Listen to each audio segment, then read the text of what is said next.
are the reason why you're not where you want to be. I'm going to break down very succinctly why that is so. One, your overthinking is keeping you stuck and not making any moves. Two, you're not prepping and planning long view and then bringing it back in to the micro view. And then three, you don't understand how to collaborate. Overthinking is when you become comatose because you're too busy trying to figure out how you can prevent things from happening, or you're too busy thinking about all the things that you need to think about before you execute anything, and then you get to a place where you do nothing. So the overthinking bug, it infects all of us, especially people who like to analyze and prepare and plan. And there's definitely benefits to analyzing your situation and in situations outside of you. Then there's also information paralysis, analysis paralysis from just too much information. And then eventually the information just becomes overload and leads you nowhere. So you're probably overthinking about all of the information that you have just got wind of. Right? We're learning things and we're like, oh, I want to incorporate that. And you get the shiny object syndrome, and then you want to grab that. And then you want to take from that person, like, somebody that you're following on Instagram or something like that. And then you want to take from them, do what they're doing, and kind of incorporate that into what you're doing. And then it just becomes a big hodgepodge of going nowhere-ness. Okay? Perfect example of that is everything that I've ever done when I was in my college years. Oh, yes. By the way, my name is Nawa K. Coleman. I am a thinker, a wife, mother, and business owner. So my background, film industry, film, TV, and theater. My loves, my passions, things that I loved and was passionate about. But guess what? I ran myself out of my own passion because I was just too busy trying to make everything perfect first before I released anything.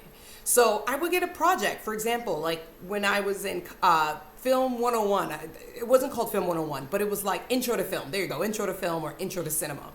And in that class, we had to do, a group project. And in this group project, it was a recreating of a scene. And when that scene comes to me, I got to remember what film it was, but it was a classic. It was our 1950s classic. Everyone had to do the same scene and just compose it in their own way, in their own right, with their artistic lens.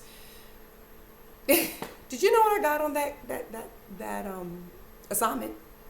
I got probably a C on the assignment. Now, I'm not quite an A student, but I got a C.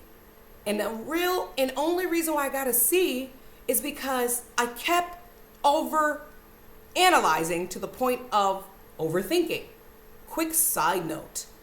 Think of the word analyze and what words make up the full word. And the main word you hear in there is anal. So no, it's not by coincidence that analyze and anal are made up of the same, or the analyze is made up of the root of anal. But back to the analyze and the analyzing. I overthought it to the point where I just couldn't get this project turned in because I just kept editing it over and over, finding something wrong with it, overthinking every single element that went into it instead of just saying, you know what, this is my project, I'm owning it, let me put it out when it's due and just receive the grade that I was going to get. And I got the C because I overthought it and I just didn't turn it in. Okay, so the other reason why you are the reason why you're not where you want to be is because you do not prepare and plan. Sorry to hurt anyone if I'm hurting anyone, but it's the truth, right? We all like to put ourselves in a pedestal or put ourselves in like, well, I'm better than that over there, or I'm better than I was 2 days ago or a week ago or a year ago. We all like to think that we were better than we were before, and maybe you are. However, people are not preparing and planning from a long view first and then bringing it in to the day-to-day executionary steps. So there's day-to-day tasks that need to be accomplished, and those are the smaller wins. Sometimes you don't even call them wins, you just say, well, it got to get done, right? Great, that's true. These are the tasks that will lead up to, they're called the compounding tasks. Interest, right? We're thinking about interest, right? They say it's 26.99% interest rate, and that's over the course of a year. But it's every day. These are these micro percentages that are being tacked on to your overall balance. And you want to knock that out before that starts to compound. So that's why that machine loves interest. Now, that's a different conversation. Now, let's think about the interest that we have for ourselves and what we should have within ourselves. Those everyday activities we do that will lead us to our major goal is what we need to work on from a micro standpoint. But here's the thing. If you don't have a big picture plan that's structured and broken down in like quarters, right? Because quarters just feels natural. These numbers are not arbitrary, right? That's part of the whole patterns in nature thing, or the patterns in natural order. Quarter is representative of a season, once again. So with that said, if you're breaking down your overall plan, let's say for within a year, and breaking that down in quarters, this season I'm going to tackle this, quarter 2 I'm going to tackle that, quarter 3, then it becomes a lot more attainable and realistic. And then also it's just so much easier to try to achieve, a quarterly goal. But you can only set effective quarterly goals that actually have a long-term benefit when you look at the long view. And that plan is your year. So I always ask, like when I'm interviewing candidates for our family salon, my question when I'm interviewing candidates is, what is your year goal? What is your 5-year goal? And then what is your goal 10 plus years from now? And I ask it actually in reverse. I don't ask, what do you see yourself in a year? That's still too short-sighted. So I make sure I extend it out long term. And then I try to get a bigger picture. Do they see family in their future? Do they see themselves in a different industry completely? And by looking at their long-term goals, I get a sense of who they are, their character, what it is that they are looking for before they even get hired on with us. Because who knows, right? Is that really the direction and the step that you want to take? And then I also allow for them to kind of think about these things. And it's not to say that people haven't, or that, oh my God, I'm introducing this novel idea, but it does help them to know that these are things that for one, I care about, but then I also want to bring to your attention before you join in the team. So that's the second thing. And finally, but not least, reason as to why you're getting in the way of your own success is because you don't collaborate. Period, point blank. So there's a difference between collaborating, outsourcing and hiring out, and then discombobulated sense of what teamwork is.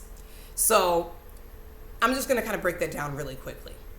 There is a discombobulated sense of teamwork when you happen to just join together, whether it's a family business, I can speak to that really well. So whether you're in a family business or a family environment where the choice of you working with the people that you have to work with is a little bit fixed and kind of determined on the onset before you necessarily had a say. You're limited to the type of people you're going to work with, the personalities you're going to have to get accustomed to, and the mechanisms that you will be using to have a successful team environment.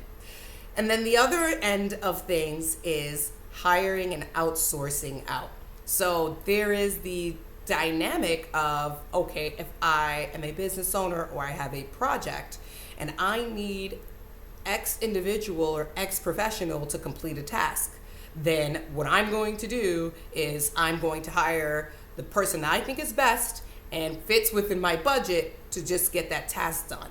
And you as the leader are not always going to be open to a suggestion, feedback, or their professional opinion.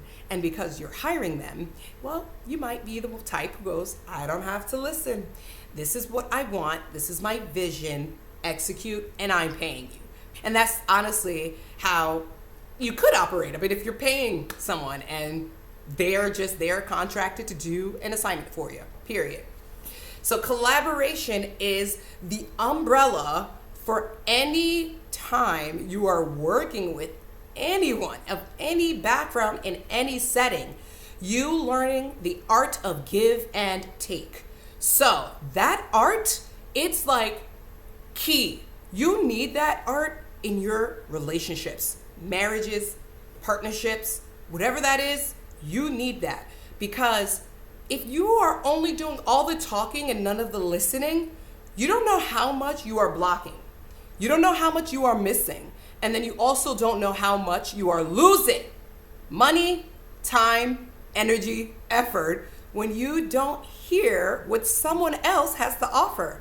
Because they're going to come with a different perspective. They're going to come with a different experience. Something you have never thought of, or something you already thought of, but you ain't never put it together the way that they did. So that's one. So you need to be able to receive.